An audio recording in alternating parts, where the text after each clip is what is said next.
Hello guys, welcome to my channel, Argument Winner here, and today I want to talk to you guys about the reasons why I'm going to pull for Kinich.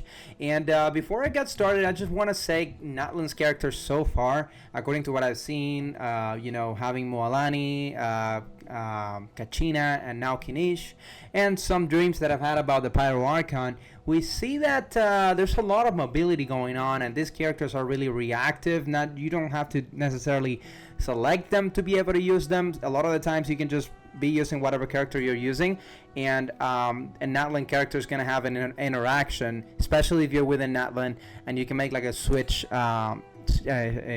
switch of your character, so like you can quickly switch your character into the Natlan's character and do something really cool. In the case of Kinich, I think he's the most fun because he comes in whenever you're in the air. You know what I mean? Like you're in the air and Kinich comes in, he just uses his skill and then he moves so forward, just like one of these like dendro dinosaurs that we have that looks like a lot like chocobos. But anyway, that's one of the reasons why I think Kinich is really cool. Honestly, I just would like to experience the world using him because I think it's gonna be really, really cool. I've done that before with Chao back in the day. I thought he was nice because you could use the E while you were flying. But anyway, Kinich is kind of like that. I think he's going to be pretty fun to play with. And I realized as well that his Japanese voice actor was the same one that Sasuke from Naruto, as well as the little dragon that is around him. Apparently that's Naruto's voice. So I mean, you're gonna have the best friends in one character. Like that's the no-brainer for like the old geezers like me that watch Naruto. So honestly, yeah, I'm pretty excited about that. And overall, he's pretty broken too and pretty fun to play with. I'm gonna be showing some gameplay here so you guys can see what it looks like. I'm sure you've seen it already, but he does look like a lot of fun, not gonna lie. And he does seem like he's gonna be able to deal some damage. The way that I feel about Genshin Impact characters nowadays is like, unless you really have like either like really good artifacts or you have pulled for the weapon and at least C1 or C2, it's gonna be really fucking hard to be able to do the floor 12 of the Abyss, you know. But if that's not something that you're really pulling a character for, especially nowadays that we have characters, if you've been playing Genshin for at least 2 years or a year and a half, you probably already have a pretty powerful roster of characters that can do that. So pulling a character a lot of the times, you know, for a lot of us, is not just about increasing the power of our account.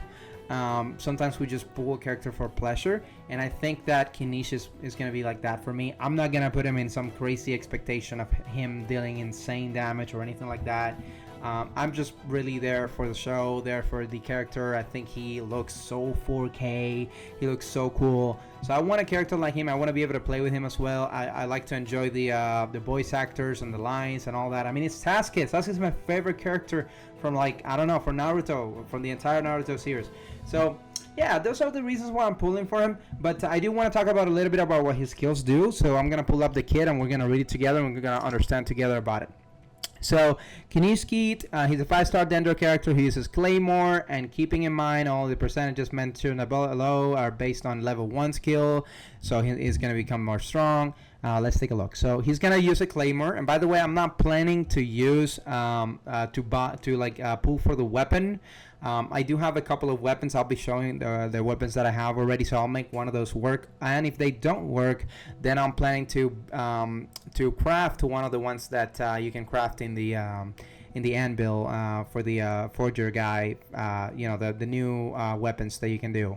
And I think this is pretty fun, honestly. I would recommend doing this, not pulling for the weapon immediately, because the weapon's really, really good upgrade for the character that you're pulling for. But the thing is, once you have that weapon, it's really, really unlikely you find another weapon that's going to be as good as the one that you pulled for. So it's kind of boring that, the options are gone. Like, your only option is this one, because why would you have any other? That's the best.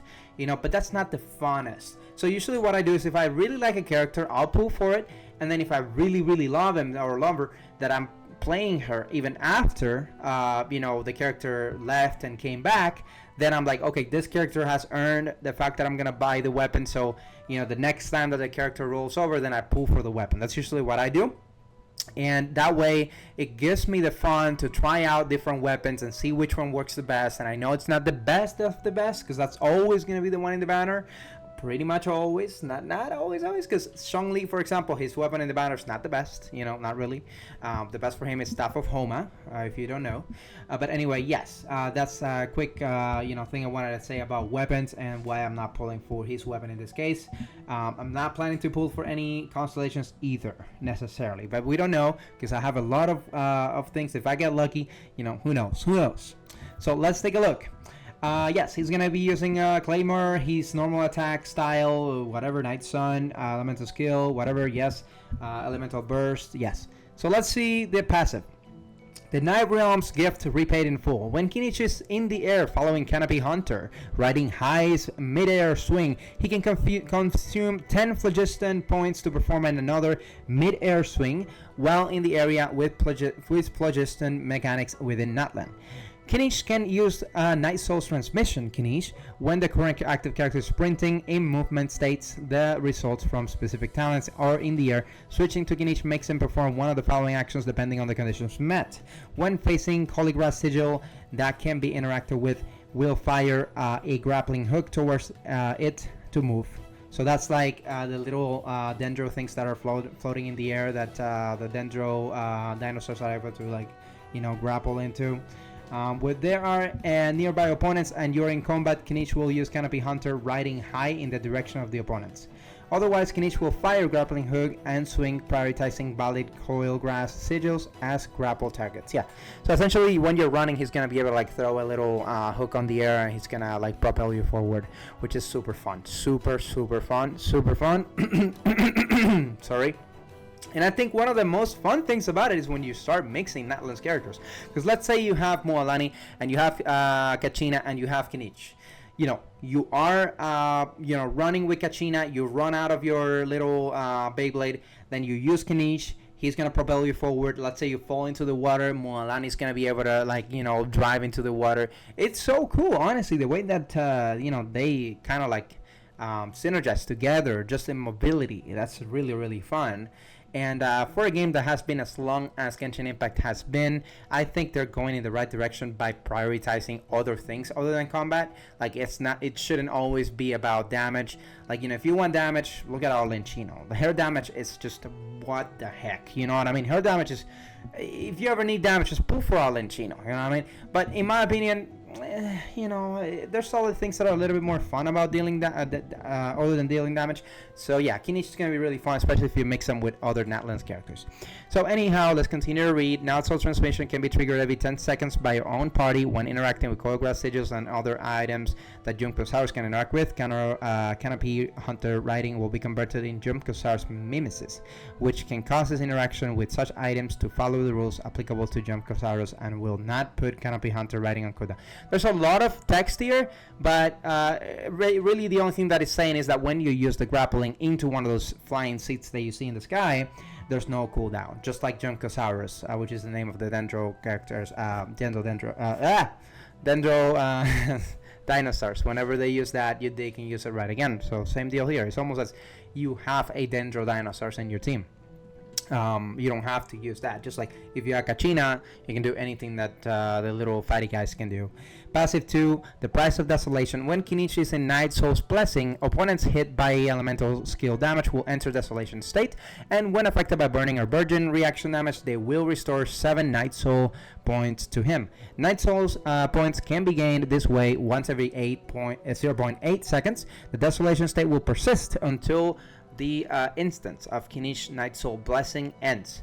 So this passive is pretty interesting, and it's kind of guiding the character into a more pyromechanic connection, and I love this because Dendro's least used reaction is Virgin currently, and Burning. They're really not used that much, and it makes sense that a Natlan's Dendro character is all about this, and it has some sort of connection. So far, this is kind of like a little synergy. I think it's not enough to justify a team of Burning when you could probably be doing a lot more damage with just using electro reactions better. But we'll see what he can do, because Night Soul, it's pretty important to use your skills for longer. So yeah, it's nice, but I don't think it justifies it entirely. We'll have to see if there's more things that would justify it. So passive 3, Flame Spirit Pact. When a nearby party member triggers a Night Soul Burst, Kinich will gain 1 stack of Hunter experience. That lasts 15 seconds and with a maximum of 2 stacks. So, once Kinich uses his skill, a Scale, Spike, or Cannon, all stacks will be used, and each stack increases the damage of the cannon by 320. So this is actually telling you to play him with Natlan's character. So 320 by stack, you can have up to 2, so that's an increase of 640%, increase in damage on the E. So we're talking 640% extra damage. So we're talking about a devastating blow. We're talking about something that's going to deal insane damage, but in order to do it, you have to be able to trigger 2 Night Souls burst within 15 seconds to be able to do that. And in order to do it, you're gonna need Natlan's characters, because the Night Souls burst is just an effect that happens when you have a Natlan's characters in your team and you use a elemental skill. And the quicker you can trigger it depends on how many Natlan characters you have. And so in this case, if you have Moalani, Kachina, and Kinich, then you're gonna be able to use this. Definitely, you're gonna be able to get the 2 charges. So yeah, that's what it seems. Exploration bonus. Swift and Boy. While in the area with Phlogiston, which is just Natlan, interacting with some harvestable items will grant the Blazing Pursuit. Increase your own party movement speed by 15%, only for 10 seconds though. Additionally, the location of nearby resources unique to Natlan will appear on your minimap. So that's pretty cool. Kachina is already able to do that. So yes, if you have Kachina on your team and Kinich, they're both going to pretty much do the same, only that whenever you do get the little flowers or whatever, you're going to be a little bit faster. So just exploration. So let's see the normal attacks. Alright, you perform the attacks. After using the elemental skill mid-air, you can perform a mid-air normal attack before landing. So that's something interesting to see here. Normal attacks, but if you use the elemental skill in the air, you're gonna be able to do a mid-air swing attack. So this is not a plunging attack. It's like an attack that you're able to do in the air and before a plunging, if I get it right. So that's pretty cool. Holding the attack down instead makes Kinich consume stamina to spin and throw his claymore forward to attack opponents. So he's going to spin just like any normal claymore user, but then he throws the claymore at the enemies. That's pretty cool, honestly. I think it's one of the most creative normal attacks I've seen so far. And with as with most plunging attacks, Kinich strike the ground below dealing AoE damage. Okay, so that's just a regular plunging attack. Kinich elemental skill, Canopy, Hunter, Riding High. Kinich uses his big game hunting skills to either move swiftly or attack his opponents. When there is an opponent or object that can be attacked nearby, Kinich will attach a grappling hook to the target and enter the Night Soul's Blessing with no Night Soul's points. If neither is nearby, he fires a grappling hook forward and swings in midair. And this skill cooldown is decreased by 60. So if you use it to move, you're gonna have it again pretty quickly. If you use it to attack, then you're going to have to wait a little bit more before you can use it again. If you hold it, you'll be able to aim the grappling hook. So Kinich Night Soul's Blessing lasts 10 seconds and generates 2 Night Soul's points every second. In this state, Kinich will hook into a nearby opponent and perform a variable attack. Using a normal attack, Kinich will fire loops, shoots as he loops around and the grapple attacker based on his current movement direction, dealing Night Soul aligned dendro damage and generating 3 Night Soul points. Loop shot damage is considered elemental skill damage. When Night Soul points are at max, Kinich can use Scales Spiker Cannon elemental skill to consume all Night Soul points to deal Night Soul aligned dendro damage. When Scales Spiker Cannon is held, Kinich can aim his shot, and after firing the cannon, Kinich will try to grapple to its target. While in Night Soul Blessing, after grappling an opponent or firing Scales Spiker Cannon, a blind spot will be generated and next to the opponent. When Kinich enters this blind spot, it will disappear and he will generate 4 Night Souls points. If the grapple connection should snap due to exceeding the maximum distance or some other reason, using a normal attack will establish a new connection with a nearby opponent before performing loop shots. Okay, so there's a lot to digest here. When you use the skill, essentially you're going to start using Night Souls points, but it's not exactly the same as Kachina or even Moalani, because you're not going to start at the max amount and then work your way down. Instead, you're going to start at 0, and as you attack, or if you take advantage of the blind spot and move your character to there, which is pretty visible, you're going to start gaining more Night Soul points. And once you have it at max, you'll be able to use the enhanced elemental skill, which is like he points at the target and deals like a cannon like blast type of deal. And that's the one, by the way, that gets buffed up to 640% if you've been doing the Night Souls burst. So that's essentially how it works. There's another thing to know, that if the opponent dies, or if you move away too much and you're still within the duration, which is 10 seconds, you will still be able to attach to somebody else. So this is not something that you used on a character and then that character died and that's it. You have to wait until you get it again. No, if you kill a character within seconds, it's going to attach to the next character and like that. So it's pretty dynamic, and that's pretty good if you're killing mobs or small units. So the elemental burst, hail to the almighty dragon lord. Kinich unleashes the power of the almighty dragon lord Kahula Hao on a limited, conditional, restricted, contractual, partial, temporary basis. So unnecessary. We get it. He's not fully free. He got him hold by the balls. By the Dragon Balls. I'm sorry, sorry kids. Dealing Night Soul Align AoE Dendro damage. Aja will unleash his Dragon Breath at intervals, dealing Night Soul Align AoE damage. If Kinich is a Night Soul's blessing, when this is used, the blessing duration is extended by 1.7. So, pretty interesting, pretty straightforward. So it's a summon. You summon a turret, which is this dragon. It's going to be in the sky. It's going to be dealing dendro damage. It's going to be attacking every few seconds. So it happens that if you use this ult first, and then you use the E skill, that E skill is not going to last 10 seconds. It's going to last 11.7 seconds. So it lasts a little bit longer. So you always want to use the ult first. As soon as you have it, you want to be able to use it so you can connect it with the E, and that way you can deal some damage. Oh, sorry, notifications. Alrighty, so I think I explained that pretty well, hopefully. So let's see the talent materials. This is just what you need to be able to build it. Hopefully you guys did your homework. Constellations. So let's see, guys. Let's see Constellations. But don't spend like this, guys. Come on. I mean, do whatever you want. I'm not your father. Let's read it. Parrot's Beak C1. After Kinich lands from his elemental skill mid-air swing, so this is like you're using the E and you attack while you're in the sky. His movement speed will increase by 30% for 60 seconds. Additionally, the cannon's crit damage is increased by 100%. So essentially, this is adding a little bit more complexity to the kit. Whenever you're in the air and you do the mid-swing attack, now you're going to have a buff, and that buff, it lasts 6 seconds. You are going to move faster, which is going to work really nicely with the fact that you're moving around, skating around with that skill. And if you happen to be able to use you have the max amount of Night Souls burst, so you ideally want to use this whenever you have the max amount of Night Souls points. If you do it within the 6 seconds, the cannon damage will be increased by 100. So, and we're talking about the crit damage.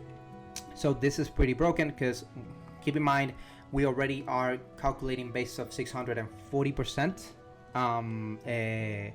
640% increase in damage. So on top of that, whatever crit damage that Kinich has is going to be increased by 100%. So let's say you have that on like 60% crit rate and 130% crit damage. Well, the cannon, which is what deals the most damage in his kit, will deal 240% crit damage. So yes, this is very, very broken. Let's see the C2. When Kinich elemental skill hits an opponent, it will decrease their dendro resistance by 30 seconds. Nice, pretty good again. Whenever you're playing with, for example, like Nahida or another dendro damage dealer, I would think probably this is more for Nahida because I don't think you'll probably be playing Al-Haytham with this guy. But anyway, the E is gonna decrease their dendro resistance by 30%. And again, if you're playing with Nahida and this guy, like, what are you even trying to kill? Like, the level of damage that we're talking here is just disgusting. I do have a Nahida C6, mind you, but you know, I'm pretty sure your Nahida deals good damage too. So additionally, the first scale Spiker Cannon Kinich fires after entering the Night Soul Blessing state has an increased AoE, and its damage increases by 100%. So in this case, what this does is it makes the cannon have an AoE damage. So it currently probably has like a small AoE, but this is probably gonna increase it. By how much? Well, I don't know. I wouldn't say it's like Shang Li range, but perhaps it's like, I don't know, like Haizo's old range. I wouldn't say it's probably it's the range of Sucrose, but if it is, we'll have to see. Honestly, we don't have any information about this because we only know that it's gonna increase the AoE. But so wait a second. Let me reread that. The Night Soul's Blessing state has an increased AoE, and it's yeah. So it's increasing the cannon. It's increasing the cannon's AoE. So it's gonna be like the damage is probably gonna be able to be transferred to more enemies. And then it has a damage increase by 100%. And this is not as good as it sounds. Honestly, all these damage increases, they always, even though it's 100%, they amount to, I don't know, like 14, 20% or something like that. Like, I'm not too surprised about that. C3, we already know that it's just skill. C4. When in Night Soul's Blessing, Kinich will restore 5 energy after using the loop shots or unleashing the cannon. Energy regeneration can happen to Bonesek. Additionally, hail to damage. So this is just buffing the ult so that the ult deals more damage now, and you can get there quicker. Pretty meh, honestly. And then C6, that's where the money's at. After a Scale Spiker Cannon hits an opponent, it will bounce between opponents, dealing 700% of Kinich attack as Dendro damage. If this Scale Spiker Cannon triggers the buffs that the passive talent Flame Spirit, so that's like the 360 or the up to the force. I forgot about the percentages, but let's go back. Let me show you, because I forgot about the digits. Yeah, it's referring to this. It's referring to this. Yes, so this buff that increases 320 up to 640. So if that is activated, which essentially is just by you having Natlan characters, then that will or if you have the Tiger Beetle Palm, will obtain the buffs. So essentially, it's not going to deal the cannon's damage, but it will deal a fixed 700% of his attack as Dendro damage, and then it's eligible for the buffs of having the attack in midair, which increases the percentage, the increased AoE and all that. So it's just bouncing around and dealing a lot of damage. Pretty broken, but mind you, that's an AoE buff. So unless you're fighting against multiple beefy guys, it's not gonna be worth it. So because want to be dealing so much damage against mobs. You know, if you're fighting against a herd of Helichors, do you really need that much damage? You can probably kill it with your supports, you know what I mean? Like, usually your damage, you want your damage to be dealt to the main target, and as a hunter, Kinich excels at dealing single target damage. So the C6 is more to enable him to deal AoE damage as well, not just single target damage. So it makes him a more complete character, but overall completely unnecessary. I'd say if you want to spend on him, C2 is the sweet spot. That's what I would stop. I would stop at C2 because C2 finishes to increase it gives him a little bit of a support capability that supports himself and other Dendro damage dealers, and it increases the AoE and the damage. But really where the really broken improvement is right here at C1, because that's going to give you the crit damage increase by 100%. That's an insane buff. To the only part of his kit that really deals damage. And then of course that movement speed, it's unnecessary, but it's probably fun to play with as well, to be able to, zip line and move really quickly. But anyway, that's Kinich to you guys. Look at him, beautiful guy. I'm gonna be able to pull for him very soon, so I'm gonna upload probably a video next to this, just showing my new character that I just pulled, and shouting to all the 7 skies how happy I am. But thank you so much for watching, guys. This video is super fucking long. I'll see what I can do in the editing to make it not super long, but sorry about that. I hope you guys liked that, and if you didn't know about Kinich, now you know, because I explained it really well. Why did I explain it well? Because I'm the argument winner. So I win arguments, and if you don't agree, go ahead and argue it in the comment section so I can destroy you, and I hope you have an excellent rest of your day, and good luck on your polls.